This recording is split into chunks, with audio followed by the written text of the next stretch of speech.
सांग माने जय जगन्नाथ।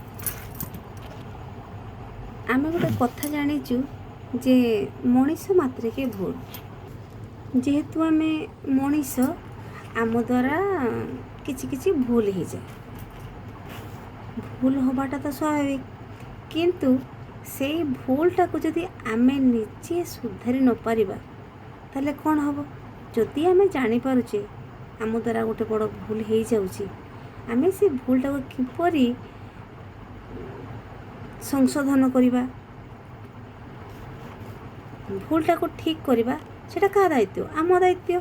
बेले बेले आम एमती कौन हो जाए आम द्वारा गोटे बहुत बड़ भूल हो जाए, जहाँकि से भूलटा आम सुधारिबा पई नाराज।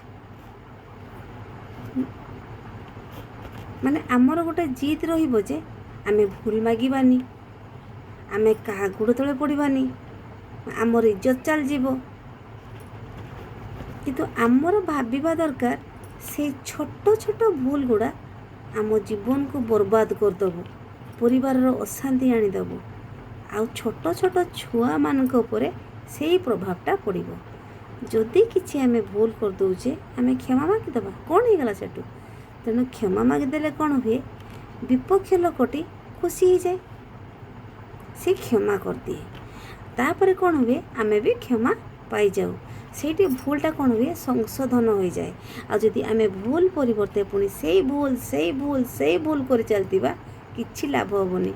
नेड़ी गुड़ कहूनी के बोहीज लास्ट मोमेंट पहुँचला बेलू भूलटा एत मात्रा हो जाए ताकू आउ सुजोग नथिबो ठीक करने। तेणु जदि आम द्वारा किसी भूल हो जाउची, आम निजर अहं भाव को नाश करी त्याग करी आम भूल मागी से भूलटा को जदि आम ठीक करदबा, आम परिवार ठीक हम, ता सांगरे अन्य मानक द्वारा भी ठीक हम। तेणु भूलटा को संशोधन करबा आम दायित्व।